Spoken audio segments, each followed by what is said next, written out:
장이 민감한 사람이나 소화기관이 약한 사람들은 양배추 섭취 후 소화불량이나 복부팽만을 경험할 수 있습니다. 양배추와 같은 채소를 먹은 후 방귀가 자주 나오거나 속이 부글거린다면 더욱 주의해야 합니다. 양배추는 미국 타임지가 선정한 세계 3대 건강식품 중 하나입니다. 식이섬유가 풍부하여 일반인들에게 변비에 좋다고 알려져 있는 식재료입니다. 양배추는 먹는다고 살이 빠지지는 않지만 흡수되는 칼로리가 다른 식품과 비교할 수 없을 정도로 적어 대표적인 마이너스 칼로리 식품으로 불립니다. 양배추는 다양한 소화기 질환에 탁월한 효능을 발휘하는데 그 이유는 다량의 비타민 U와 K가 함유되어 있기 때문입니다. 비타민 U는 위점막을 보호하고 재생하는 역할을 하여 위염과 위궤양 치료에 매우 효과적입니다. 이 성분은 위벽을 강화하고 손상된 조직을 빠르게 회복시켜 염증이나 궤양을 억제하고 출혈을 막아주며 암 발생률을 낮춰주는 등의 탁월한 효과를 줍니다. 양배추는 위염, 위궤양에 특효한 것으로 유명하며 위장약이나 제산제 대신 양배추를 먹거나 즙을 마시는 경우가 많고 양배추즙 시장도 따로 형성되어 있습니다. 역류성 식도염이나 자주 식도에 음식이 걸려 고통받는 사람들은 매일 마셔주면 불편함을 줄이는데 효과를 볼 수 있습니다. 또한 양배추의 높은 식이섬유 함량은 소화를 촉진하고 변비를 예방하여 전반적인 소화기관의 건강을 개선하는 데 기여합니다. 양배추의 설포라판 등의 성분은 위염 및 위암의 원인인 헬리코박터균을 박멸하고 위 점막의 손상을 보호해주기 때문에 히포크라테스도 위가 안 좋은 사람들에게 처방해주기도 하였다고 합니다. 또한 양배추 잎을 넣고 끓인 물을 장기간 마시면 여드름이 없어진다고 해서 많이 마시기도 합니다. 여드름은 위질환과 연관이 있으며 양배추는 위를 좋게 하기 때문에 여드름 치료에도 좋다고는 하지만 과학적으로 입증된 사항은 아닙니다. 참고할 만한 예화를 하나 소개하자면 양배추가 체온을 상당히 낮추는 효과가 있다고 해서 미국 메이저리그의 레전드 야구선수 베이브 루스가 더위를 피하기 위해 모자 안에 양배추를 착용하기도 했다고 합니다. 그리고 이파리 모양이 적당히 동그래서 산모들이 전몸살이 걸렸을 때 냉찜질을 위해 양배추 잎을 냉장고에 넣어두었다가 가슴에 붙이는 민간요법도 널리 사용되기도 합니다. 서양의 배추라는 뜻의 배추로 지중해 서아시아가 원산지이고 한국에서 자생하지 않던 작물입니다. 본래 야생 양배추는 바닷가 근처에서 자라기 때문에 염분에 견디기 위해 잎이 가죽처럼 두껍고 바람에 견디기 위해 가지에서 갈라져 나온 줄기를 따라 엉성하게 나 있었습니다. 거듭된 품종 개량을 통해 쓴맛이 점차적으로 줄어들고 빽빽한 잎에보다 즙이 많은 현대 모양새가 되었습니다. 비닐하우스 덕분에 사계절 내내 접할 수 있는 친숙한 채소지만 자연출하 시기는 4월에서 6월이며 겨울철에는 가격이 제철에 비해 3배 이상 비싸집니다. 색은 일반적으로 녹색과 자주색이 있으며 거듭된 선택 배양의 결과로 나온 자주색 양배추는 적양배추라고 부릅니다. 양배추는 저탄수 고섬 유질의 차간한 다이어트나 양배추 특유의 위장보호 효과 등을 노리는 건강적 효능으로 섭취하는 사례 이외에는 대부분 값이 저렴해서 양을 불리기 위한 목적의 채소로서 사용되어 왔습니다. 양배추는 그 자체로서는 맛이 없는 채소 중에 하나입니다. 특별히 맛 자체보다도 황화합물인 인돌3카비놀 성분에 의한 역한 향취가 문제이고 이것은 브로콜리, 케일 등에 함유되어 있습니다. 향이라는 것이 취향의 문제이지만 애초에 똥냄새의 주 원인인 인돌 유사체인 만큼 대체로 악취로 여겨지기도 합니다. 다만 양배추는 항암 효과 및 항산화 효과가 입증된 매우 유익한 물질입니다. 유기계라는 특성상 익히지 않은 경우에 더욱 강하게 올라오는데 이 향취를 없애기 위해서는 샐러드 등 생으로 먹는 경우 물에 오래 담가두어 향을 빼야 합니다. 그래서 구린내가 심한 굵은 줄기나 심지를 제거하여 먹는 것도 하나의 방법이지만 시간이 오래 걸리는 단점이 있습니다. 양배추는 생으로 먹을 때는 맛이 없지만 삶아서 먹을 경우 달큰한 맛이 올라오는 장점이 있습니다. 양배추 음식 중에 유명한 음식으로는 독일식 김치라고 불리는 자워크라우트가 있으며 일본식 볶음 요리에도 자주 사용이 됩니다. 미국이나 유럽 등 한국 배추를 구하기 힘든 지역에 사는 교민들은 과거에 양배추로 김치를 담가 먹기도 했습니다.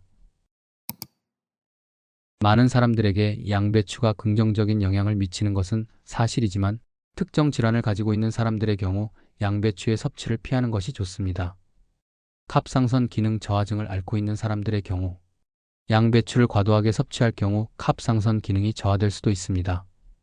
이는 양배추에 포함된 고이트로겐이라는 물질로 인해서 갑상선 호르몬의 생산을 방해할 수 있습니다. 또한 장이 민감한 사람이나 소화기관이 약한 사람들은 양배추 섭취 후 소화불량이나 복부팽만을 경험할 수 있습니다. 양배추와 같은 채소를 먹은 후 방귀가 자주 나오거나 속이 부글거린다면 더욱 주의해야 합니다.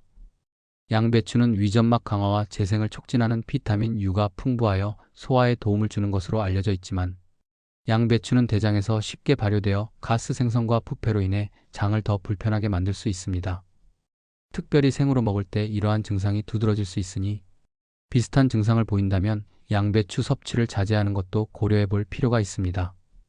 양배추는 또한 항응고제를 복용하는 환자에게도 주의가 필요합니다. 항응고제는 혈액의 응고 능력을 감소시켜 혈전 생성을 억제하고 혈액순환을 원활히 도와줍니다.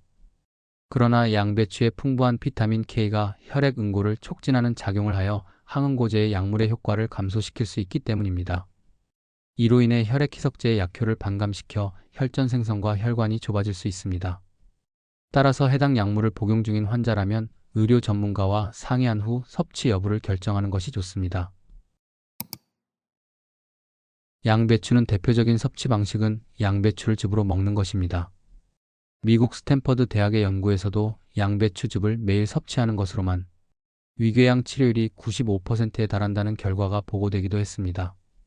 이는 양배추에는 비타민 U 성분이 풍부하여 이로 인한 효과가 크다는 것입니다. 양배추는 잘게 썰어 먹거나 갈아서 먹을 때 활성 성분을 훨씬 효과적으로 섭취할 수 있습니다. 만일 공복에 양배추를 갈아서 드시길 원하신다면 맛과 영양 측면에서 사과나 당근을 함께 갈아서 드시면 더욱 좋습니다. 양배추와 함께 3가지 재료를 갈아서 드실 경우 소화 기능, 피부 건강, 노화 방지 등에 더욱 효과적일 수 있습니다.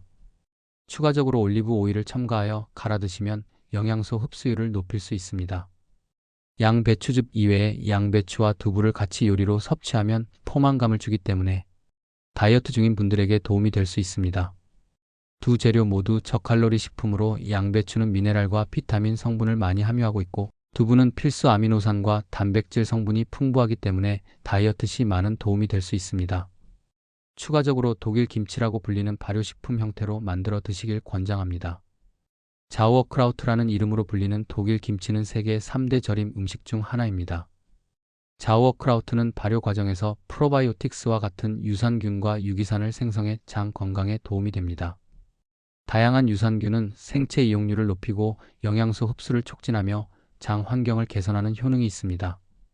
또한 항산화, 항염 성분이 풍부해 면역력 향상과 피부 건강에도 좋습니다. 또한 발효된 양배추는 비타민 K와 비타민 B군도 증가시켜 면역력과 뼈 건강에 도움을 줍니다.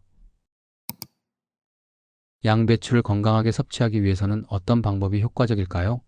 우선 그 전에 많은 분들이 양배추를 섭취할 때 농약에 대해서 걱정하고 계시는데요. 우리가 위장 건강을 위해서 먹는 양배추의 핵심 성분은 비타민 U입니다.